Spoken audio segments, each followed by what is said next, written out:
A car was found on a snowy road in New Hampshire. The front end was damaged. The road was cold, quiet, and surrounded by darkness, but the driver was gone. Her name was Maura Murray. She was 21 years old. She was a nursing student at the University of Massachusetts Amherst. And on February 9, 2004, she vanished after a crash on Route 112 in Haverhill, New Hampshire. The FBI says Maura's black Saturn sedan went off Route 112 at approximately 7:30 p.m. and became stuck in snowy conditions.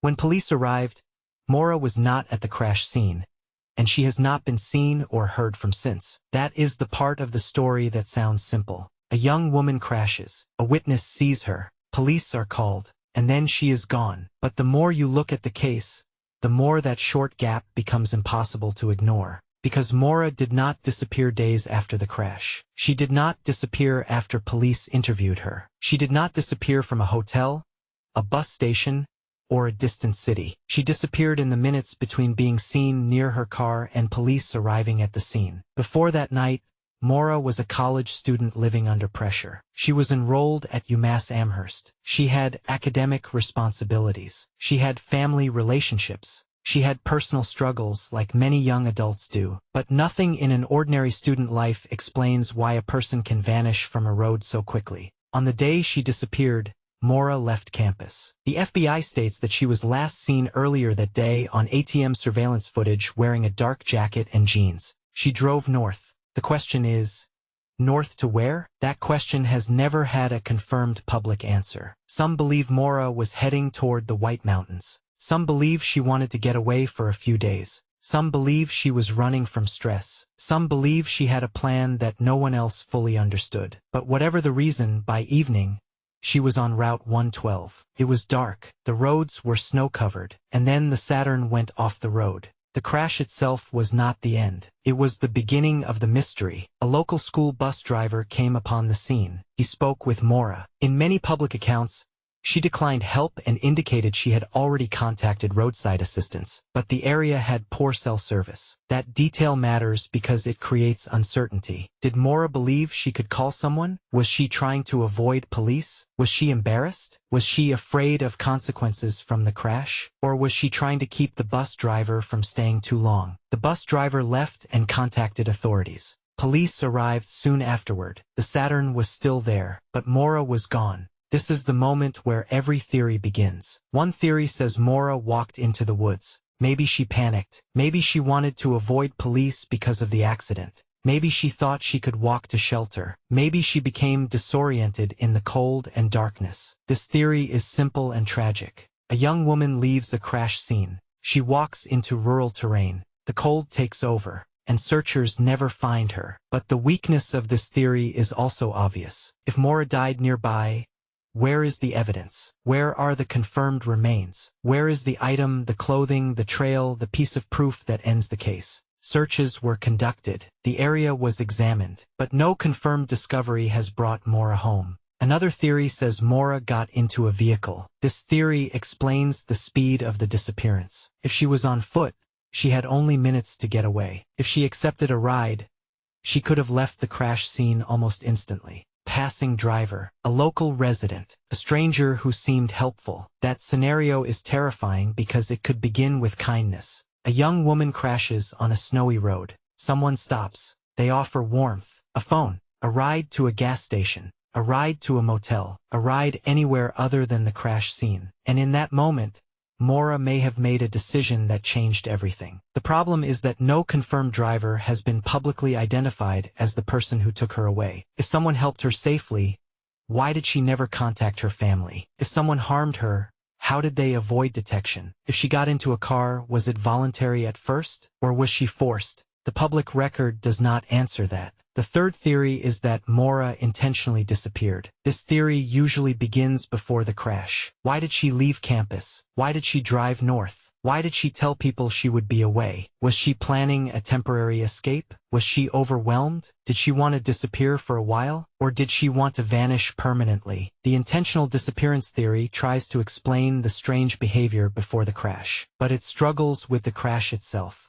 A planned disappearance usually needs control, a destination, money, transportation, clean break. Maura's disappearance began with a damaged car on a cold rural road. That is not a clean break. That is chaos. Could she have turned chaos into a successful new life? Possibly, but no verified trail has shown that she did. No confirmed bank activity. No confirmed phone contact. No confirmed new identity. No confirmed sighting that solved the mystery. That is why many people reject the idea that Maura simply started over. The fourth theory is that Maura left the car because she was afraid, hid nearby, and then encountered danger after the immediate search window. This theory is less dramatic but very human. After a crash, people do not always act logically. Fear can make a person run. Embarrassment can make a person avoid help. Panic can turn a safe choice into a dangerous one. Maybe Maura left the car only intending to hide briefly. Maybe she expected to return later.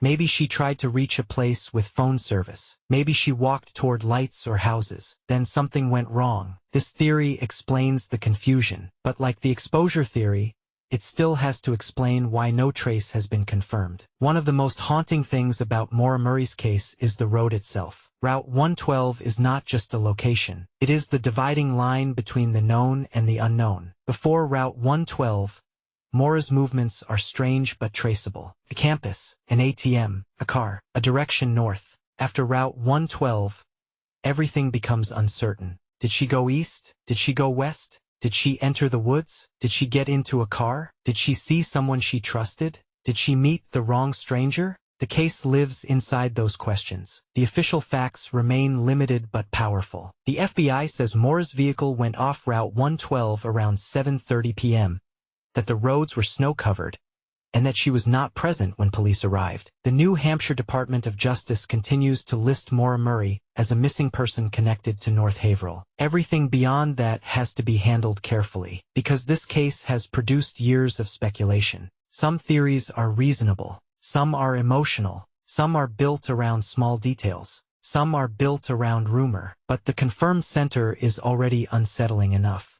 A young woman crashed. She was seen alive. Police came, and she was gone. For Maura's family, the case is not an internet mystery. It is a missing daughter, a missing sister, a person whose life stopped being visible at age 21. Families of missing people do not get one clean moment of grief. They live in uncertainty. Every phone call might matter. Every new search might matter. Every rumor might hurt. Every anniversary reopens the same road. That is why unresolved cases become so heavy. They do not end. They repeat. The night repeats. The crash repeats. The witness repeats. The police arrival repeats. And every time, Maura is gone before anyone can ask the final question. What happened in those minutes? That is the entire case in one sentence. What happened in those minutes? Long enough for Maura to leave the car. Short enough that she should not have vanished completely. Long enough for a vehicle to stop. Short enough that someone nearby might have seen something. Long enough for fear to make a person run. Short enough for the mystery to feel impossible.